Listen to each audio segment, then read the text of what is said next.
मेरा नाम है इरशाद अहमद दोबी। मैं यहाँ पे स्कॉस्ट के centre for artificial intelligence and machine learning में काम कर रहा हूँ। आप जिस स्टॉल में आए हैं ये CIAML का स्टॉल है और हमारा कॉन्सेप्ट है फ्यूचर फॉर्म।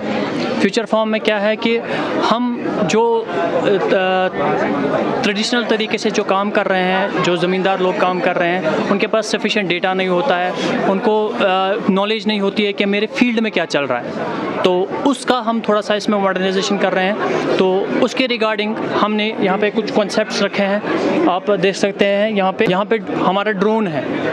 ड्रोन जो हमारे हैं ये हम 2-3 किस्म के हैं। एक तो हम सर्वेलेंस के लिए लेते हैं जो हमें फील्ड का ओवरव्यू देता है कि कहाँ पर डिजीज़ है, कहाँ पे वेजिटेशन कम है, कहाँ पे न्यूट्रिएंट्स का लेवल कम हुआ है, और वो डेटा रियल टाइम हमारा जो डैशबोर्ड है, एक सेंट्रल मॉनिटरिंग सिस्टम होता है जहाँ पे वो सारा डेटा कलेक्ट हो जाता है और हम उसको मॉनिटर करते हैं। फार्मर को पता चल जाएगा रियल टाइम पे, हाँ जी मेरे एरिया में डेफिशिएंसी हुई है, कुछ डिजीज़ हुई है तो मुझे उस पर काम करना है, या कहीं पे डेफिशिएंसी हुई है तो मुझे वहाँ पे वो रेक्टिफाई करना है, या पानी की कमी है, या इसी तरह मेरे जो फ्रूट है वो कैसा है, उसकी ग्रोथ कैसी है, और इसी तरह हमें दवाइयाँ छिड़कनी होती है तो उसके लिए हम स्प्रेइंग ड्रोन यूज़ करते हैं, और हमें न्यूट्रिएंट लेवल का वैल्यू हमें लेना होता है प्लांट्स से, तो उसके लिए हम एक स्पेशलाइज्ड ड्रोन RGB ड्रोन हम यूज़ कर रहे हैं जो हमें रियल टाइम डेटा देगा कि हमारे न्यूट्रिएंट्स फ्रूट में एज वेल एज प्लांट में कैसे है,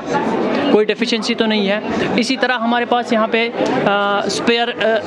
ऑर्चर्ड स्प्रेयर है ऑटोनोमस, इसमें हम पाथ देते हैं और इसमें हम दवाई लोड करते हैं। इसमें टैंक में 550 ml या 500 लीटर्स इसमें है, तो हम इसके बाद इसको रिमोटली ऑपरेट कर सकते हैं। और फार्मर के लिए वो इजी है क्योंकि फार्मर को वैसे सेटअप बहुत लाना पड़ता है कि जैसे वो बैरल्स लाने पड़ते हैं और उसका केमिकल लाना पड़ता है, फिर मिक्स करना पड़ता है। वो हमने इसमें क्या है कि वो एक ही जगह पे सारा है। इसी तरह हमारे पास यहाँ पे रियल टाइम डैशबोर्ड है जो प्लांट्स के साथ सेंसर लगे होंगे, डिफरेंट सेंसर्स, और वो सेंसर्स क्या करेंगे, रियल टाइम डेटा देंगे फार्मर को कि कहाँ पे क्या चीज़ हो रही है। उसमें सॉइल मॉइस्चर सेंसर है, हमारा NPK सेंसर है, हमारा इसी तरह लीफ मॉइस्चर सेंसर है, ऐसे डिफरेंट सारे सेंसर्स हैं। हम AI से इतनी हेल्प ले सकते हैं कि जो प्रिडिक्शन है, फॉर एग्जांपल हमारे फील्ड में कुछ चीज़ें होने वाली है, फॉर एग्जांपल डिजीज़ होने वाली है, हम जो डेटा कलेक्ट करेंगे वो AI मॉडल को हम ट्रेन करेंगे। AI मॉडल हमें प्रिडिक्ट करके दे सकता है कि इसमें डिजीज़ आने वाली है, नहीं आने वाली है। वो algorithms based on the data and the algorithms वो हमें बता सकता है कि in future what will be the status of the crop.